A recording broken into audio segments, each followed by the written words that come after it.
C'est la 38e édition de ce salon.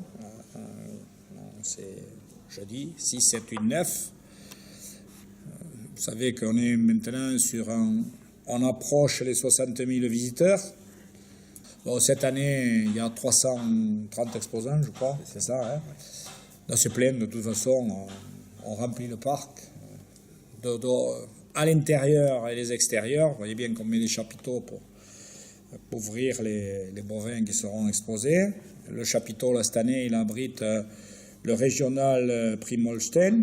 Bon, les Formule 1 de la production laitière seront là. C'est ce qui se fait de mieux dans la moitié de la France, parce qu'est-ce qu'il y a du Languedoc-Roussillon à l'Aquitaine qui vient de là. Donc, ce sont les animaux qui ont franchi les sélections que je pourrais qualifier de départementales ou bidépartementales. Bon, alors en termes de bovins, il y aura 350 bovins qui seront exposés.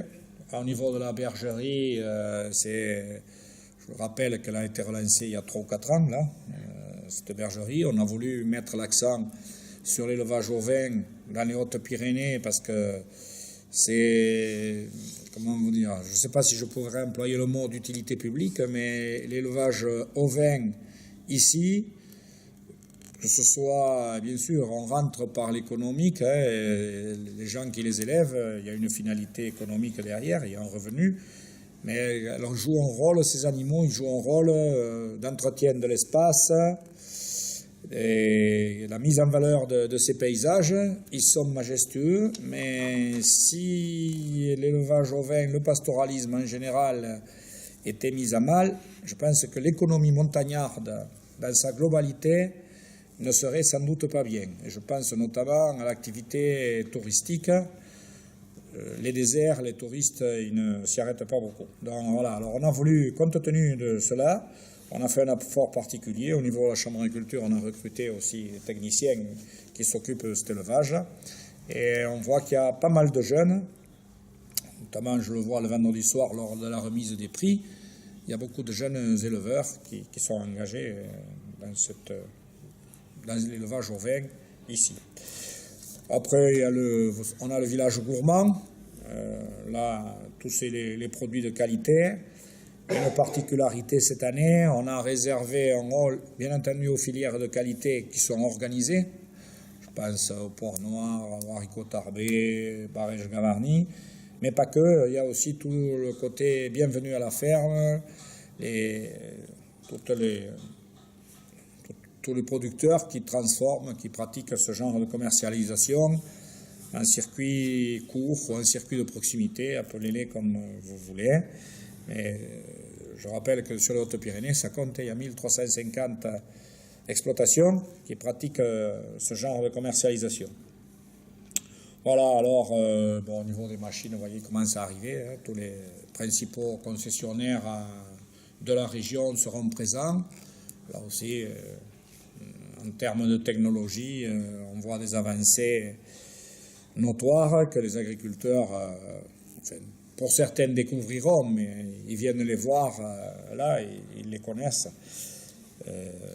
Et puis alors le côté gastronomique, le côté, comment dire, même je dirais la feria le soir, l'ambiance, le côté festif, qui fait partie de cette culture que le salon de Tarbes ne fait que mettre en évidence. Ça existe, on n'aurait pas pu l'inventer. C'est à ça, et c'est bien que cette ambiance-là et ce mode de vie est présent. Et là, on voit justement le monde rural et le monde urbain se côtoyer. Et bon, ça c'est une bonne chose. Alors moi je reviens sur le salon pour vous dire que ce type de manifestation, d'abord, on vous l'a dit l'an dernier, mais je ne peux pas l'inventer. J'espère qu'on tiendra cette place. On est la 4e manifestation en France de ce type-là. Elle est tout public, elle n'est pas spécialisée agriculture. C'est un peu comme celui de Paris, hein. C'est la réplique de celui de Paris. Parce que devant nous, vous avez Rennes avec le SPACE, clientèle professionnelle, d'éleveurs. Cournon, c'est le sommet de l'élevage aussi dans le Massif central. Bon, voilà. Et puis après, manifestation tout public, eh ben, pour nous c'est une fierté parce qu'avec nos petits moyens, aujourd'hui on fait venir 60 000 visiteurs ici, tout près. J'espère que la météo sera avec nous. Et vous avez vu que tous les ans, le week-end au moins, le parc il est bondé. Et j'espère qu'il en sera de même si le dieu de la météo sont avec nous. Et apparemment, ça se passe bien. Je préciserai un petit peu dans le village gourmand. Ce que l'on a souhaité faire, c'est recycler l'événement que l'on avait fait en décembre 2012, qui était le salon des producteurs fermiers des Pyrénées. Donc événementiel qu'on n'a pas pu reconduire pour des raisons purement financières. Je veux dire, le modèle en termes d'événements marche tout à fait, mais économiquement n'est pas viable, n'est pas pérenne. C'était le salon, excusez-moi. Salon des producteurs fermiers des Pyrénées en décembre 2012. C'était un nouvel événement. Et donc du coup, ce qu'on a fait, c'est qu'on a réussi à nouer, et grâce à Jean-Louis aussi également, c'est un partenariat avec le Crédit Agricole, où on a pu donc ouvrir le hall 3 à une trentaine de producteurs fermiers des Pyrénées, que ce soit côté français, ils sont je crois 21-22, et côté espagnol, ils sont je crois une douzaine. Donc on a réussi à recréer cet événement du salon des producteurs fermiers dans le cadre du salon agricole. Ce qui fait que dans le hall juste à côté, le village gourmand, vous aurez quasiment que des producteurs fermiers. Alors ça c'est important. Et surtout la chance de pouvoir le faire dans le cadre du salon de l'agriculture, où les gens qui viennent pour acheter des produits, et du coup ce seront vraiment des produits élaborés, transformés par des agriculteurs, par des producteurs. Voilà. Et ce qu'on a essayé de faire, c'est, sur cette trentaine de producteurs, c'est avoir une diversité. Donc ça va bien sûr de la charcuterie, fromage, au safran, à l'huile d'olive, de manière à ce que les gens, les visiteurs, aient un maximum de choix qui leur soit proposé. Voilà.